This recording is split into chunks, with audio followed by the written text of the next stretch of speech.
Hi there, and thank you for joining us on the Overcomers Overcoming podcast. We feature those who are in the process of overcoming or have overcome any type of life encounter, life obstacle that at the time seemed to be almost insurmountable. With this podcast, we have three objectives in mind. Our first objective is we want you to know with a confident resolve you are not alone. We want to work with you. We want you to know there are others who are working with you, who want to help you through whatever you are encountering, and together we will get through whatever you're experiencing. Our second objective is there are multiple options for any life encounter you are facing.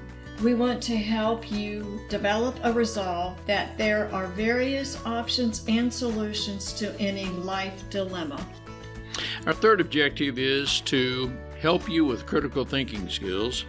If you're encountering something that was possibly a decision you made sometime in the past, and if you had the opportunity for a life redo, you would make a different decision. We want to help you with those critical thinking skills that can help you make an informed decision and not encounter what you're going through at the moment. We are the Cooper Culture, a veteran-owned business. We work with business personnel and families to develop and sustain connected relationship cultures within their families and organizations. That type organization is one where people feel wanted, appreciated, and genuinely a part of that organization. I'm with my wife and business partner, Marty, who has helped me facilitate this podcast. Today we feature Kirtti Sharrma, who discusses her married life of being married to the wrong person. The person she describes is a narcissist, and she's describing the challenges she had with this person, the fact that she married a person that she did not want to marry. What we learned from her testimony is that too often people who don't want to align with people they dislike end up doing that, and there's a bit of psychology that goes with that. She describes what it is that she had to go through to restart her life. Marty, what are some takeaways our listeners can gain from Kirtti's life testimony? We realized through her testimony that it is hard to be married to a narcissist and yet still try and keep it together. And we see where she tried and then she just decided, this is it. I've got to get out of this situation. To her credit, she said, I don't want to be in that situation again, so I'm not looking for anybody. So it's a great opportunity to learn maybe how to avoid aligning yourself with a narcissist. Let's listen and learn together. Kirtti, it is great to have you with us. You are talking to us from India, and we are recording from Maryland, and we're very grateful for technology that we are able to connect. You overcame an abusive marriage or relationship, and Kirtti, we're very grateful for that. Can you tell our listeners just a little bit about that? Because it is possible we have some listeners who are going through an abusive marriage, and there could be various definition of what abusive is, but maybe yours was emotional and or physical, but more so, how did you overcome? Kirtti, it's great to have you with us. Thank you so much for having me on this podcast. And yes, right now I'm smiling, but earlier it was time when I used to feel like, what is going on? What is going on with me? Because usually I had been living with a person whom I married and whom I loved earlier, right? But actually, I felt it was love. For him, it was different. For him, it was like you have to get married after a certain age or something. But later on, when I was living with him, I felt like there was no love. It was like we have to get married and we have to live together. That's all. I have to keep all things within me, what I wanted to do, and what I wanted to learn or anything. I had to keep it to myself because there was a total no. I lived in that life and I thought it is normal because we are taught that after marriage you have to live with the person and you have to bend like them and agree to everything. Later on, things started changing, and I felt that I was in deep depression because there were things started happening like he was too possessive towards me, and I can't go out without him. And even when I used to go out with him, he was like, you have to look only to me. You can't look here or there. And there was a blunder outside home, and I was worried about my son. He was at that time 6 or 7 years of age, and I was worried that what will he become or what will he absorb. So things started changing slowly. It got really worse, where I was in helplessness situation where I wanted to finish my life and my son's life because I can't leave my son behind me thinking that these people can take care of him better. At that moment, no one in my family knew. My father died in 2012, so I felt like I have to do it all alone. My father died, there was no brother, no male figure who can fight for me. And as women are told to be looking for a male figure, I was like, what is going to happen? And things started changing. I rely on God, I rely on universe that you have to do something. I can't do it. I'm done. Either take me and my son with you, or whatever you choose, you have to do it. So things started changing, and one of my friends connected to me who was local, and I told her everything. Then she called my mom that take her away or you won't find her. She will die.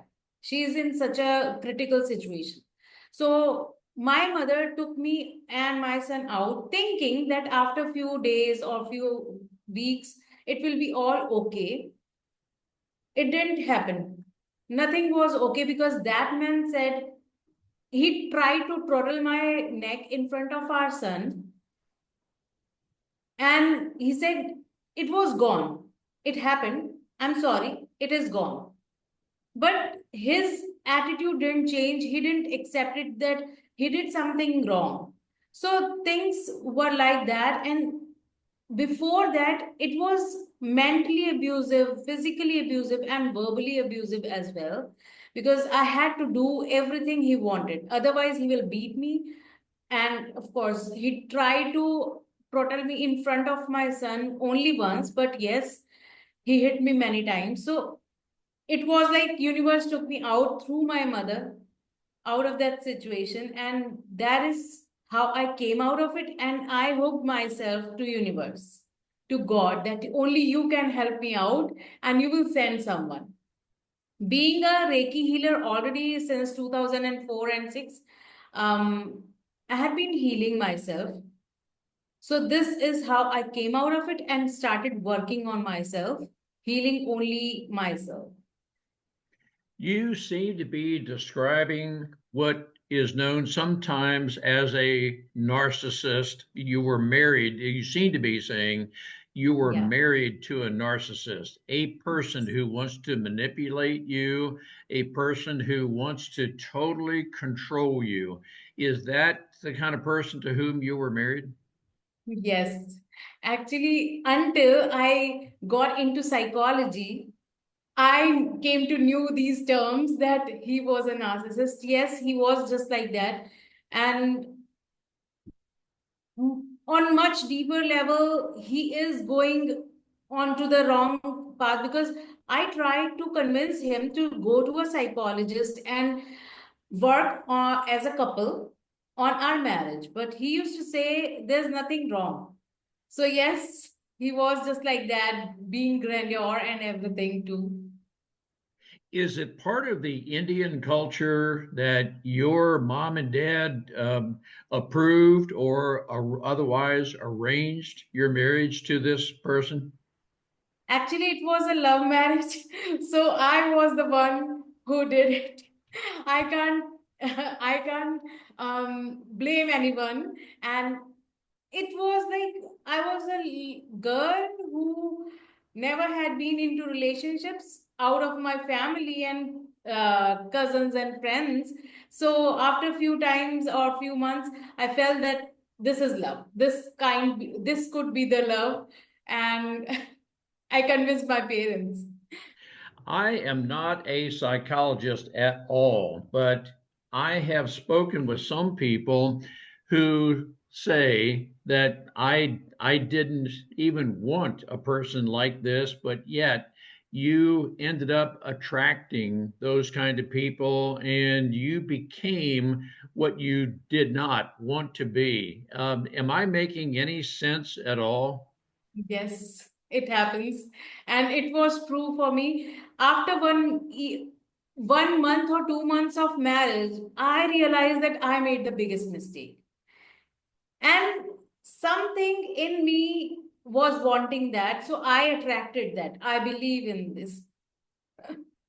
Now, it was through your faith in God, and was it also through some friends that you became aware that this is what is happening, and maybe God and other people said, Kirti, you can live a better life from this. If he doesn't change, you need to get away from him, as if something like that? Actually, it was all in my mind. So I became aware that this is not what I wanted. This is taking me deep down into negativity or mud or pain. So my inner self kept shouting out loud that you need to come out of it. You need to come out of it. And so maybe I made myself aware that I need to shout out for someone to help me out. And the only one was left is God. In hindsight, how long did it take you to realize uh, and make the change that I, at this moment, need to change and make a better life? How long did it take you to where you right now seem to be very well adjusted? Yes, it took me. I mean, in that marriage, I lived with him for 11 years. And after 2 months, I realized that something is wrong. This person is not what I wanted on a higher level. But it took me almost 3, 4 years to thinking about myself and my son that I need to come out of it anyhow. And how, I don't know. All right, so you seem to be saying 2 months or so into the marriage, you realize this is not right. And then did you feel, I mean, did you, after 2 or 3 years, did you have the marriage absolved and you were on a better track at that point, or did it take longer? I lived with him. I was married for 11 years. And actually, the past or the uh, religion, what should I say? The basis is that when you get married, you have to live with that person. And divorce is something still looked at negative in a negative way. So I felt in myself that I shouldn't leave him because I get married, I have to die here. So that is why I keep pulling that pain forever for 11 years. And after 11 years, that happened where my mom had to take me out, but I decided that I'm not going to go back. Is it not acceptable in the Indian culture to divorce? Is it something like that? And you felt that somehow, some way, I need to make things right? Yes, it is like nowadays it is changing. There are so many divorces happening, but yes, it is the basis that once you get married, you have to be with that person forever. You are connected forever. Now, was there a point in your life as you look back that you, in hindsight, did not have a good or healthy self image and you were, let's just say, vulnerable to that? And if yes to that, how long do you feel it took you to have a healthier outlook on yourself? Throughout my life, I never felt like I am something. I felt like I was chubby, so I need to get slim to look beautiful, to be attracted, and everything. Throughout my life, I had issues with self-image, and maybe that was the reason that I just said yes when he said, "Okay, let's get married" or whatever. Maybe that I feel right now that that was the basis. That if at this moment, if I am strong from within, I love myself to hell and heaven both. So now no one can do that. But yes, at that time I was young, no one told me about all these things. These things are not taught in schools, which is necessary, I believe. So self image was something that maybe the reason out of it. And the thing is that although I was a healer since 2004 and in 2006 I became grandmaster in Reiki, but I was developing and working on myself, so I wasn't still strong. In 2012, when my father died, I went deep into spirituality. That is when I started loving myself, and self love helped me to realize that I'm doing something wrong to myself. So it took me many years. At the age of 28, I think I got that realization. Think I hear you say you may have gone through 15 or more years of not thinking well of yourself, that you acknowledged that you were chubby and you were hoping to be accepted by some number of people. Right now, you have a very radiant, happy smile. You're very Yes. attractive, and it seems you have totally overcome what was a bad past, but it took you maybe 12, 15 years to develop a radiant smile. Would I be processing what you're saying correctly? Yes. It took me 20 years. Yeah, almost. But because of working on myself and understanding myself. Yes. I want to ask you, you worked on yourself, you got yourself believing in yourself, knowing who God created you special. So how did you approach him and say, it's over, I'm uh, I'm going to divorce you, or whatever it was, and how did he take it? And is divorce in India like in America? You just go to I the would, judge yeah. and it happens? Yes, when I came out of that place, my mom thought that after a few weeks I might go back because I will feel relaxed and okay. But when I came here to my mom's place, I said, no, I'm not going to go back. No matter what happened, I'm not going to go back. He came to apologize many times and he said, what I did to you, you can do that to me.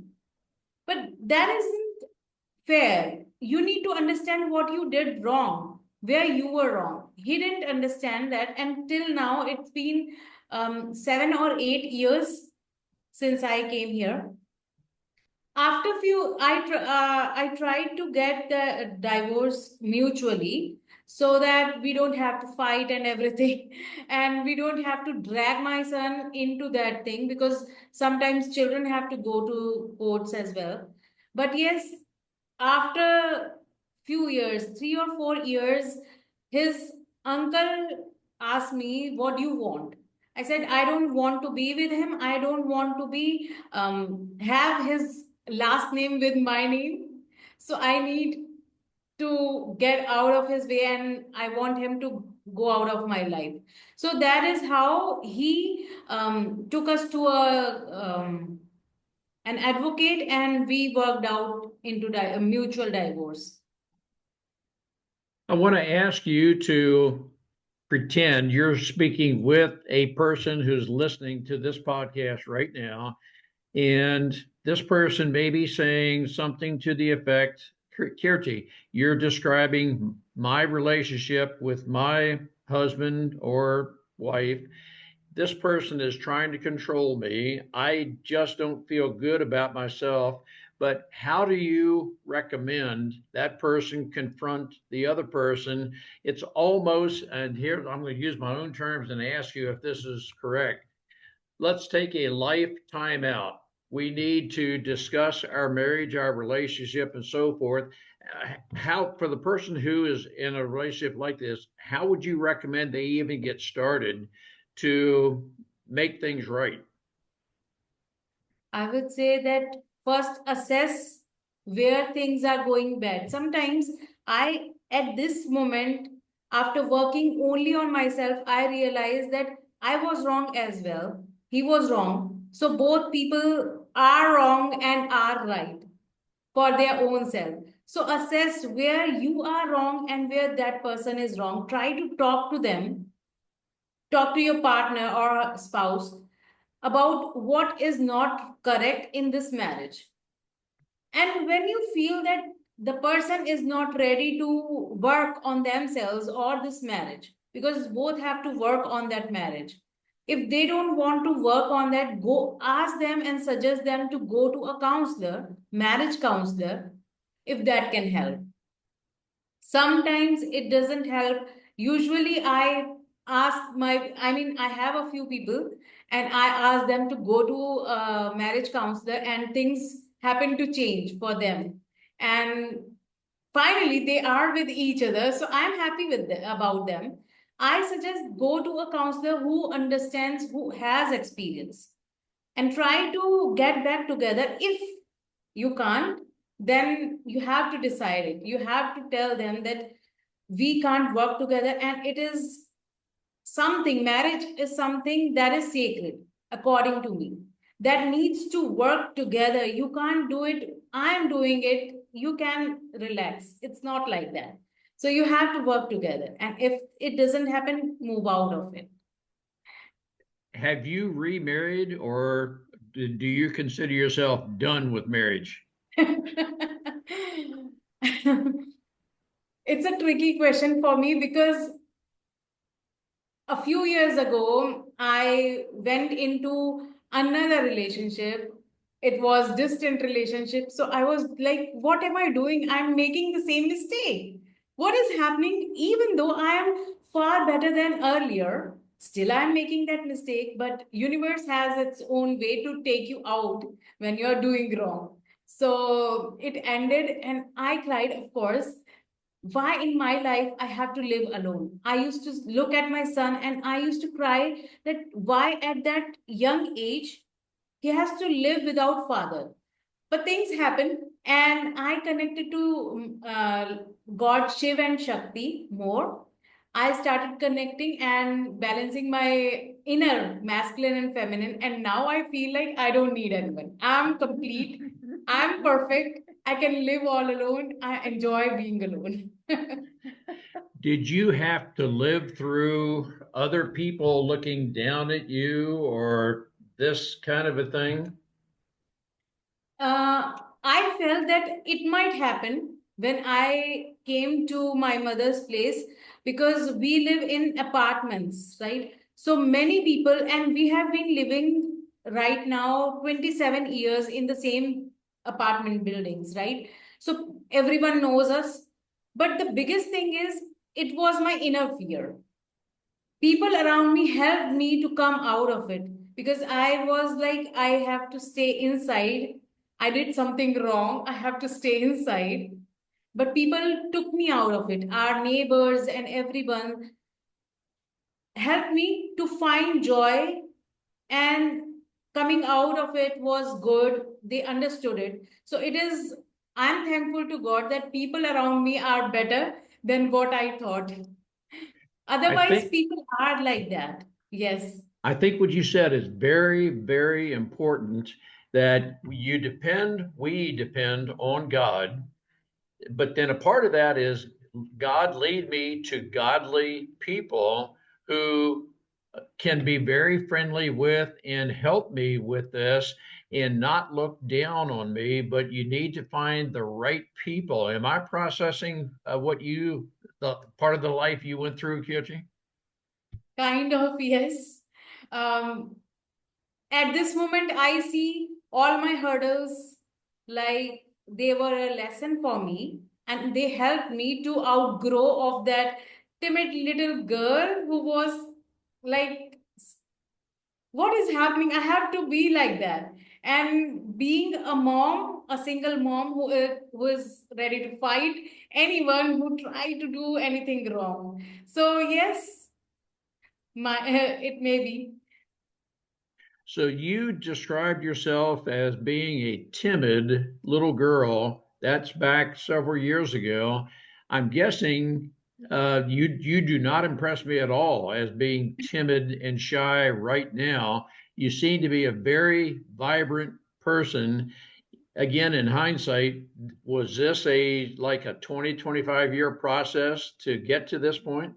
Yes, it is almost 20 or so years working on yourself, on myself, sorry, on myself to be this bold, be a person who do everything on her own. Wow. Kirti, you have a great life now, and wow, it's just great to know that everything is working fine now. But I want to encourage our listeners, as it was with you, you may have to go through a long period of time to grow out of and become better than what you perceive yourself to be. God created us to be we're very worthy people, but it sounds as if there was a period of your life where you weren't sure what you were worthy of, if you had any worth at all. It's unfortunate, very unfortunate. Some people prey on people who are vulnerable like that. It seems as if they want to make you feel even worse.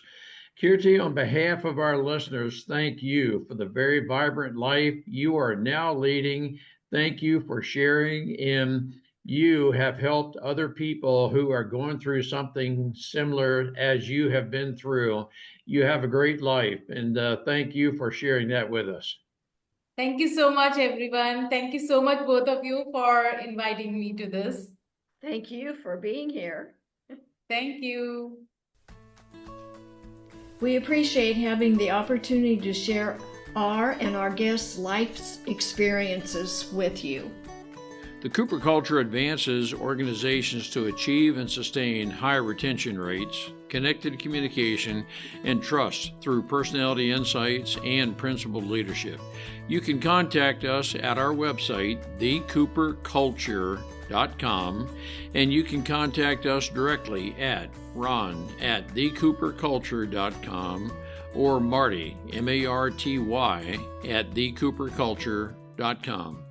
We work with you to help assess aspects of your culture to advance the environment and people to their best performance. We do that through our staff of certified personal performance coaches, leadership trainers, keynote speakers, and DISC personality behavior experts. You can book a speaking engagement directly through our website by contacting us at ron@thecooperculture.com. We look forward to sharing our life experiences with you, some of which are profound, some of which are pretty funny. Some of those life experiences are ones we'll never do that again because we've been through stuff. We truly look forward to working with you, speaking with you, helping advance you in any way that we can.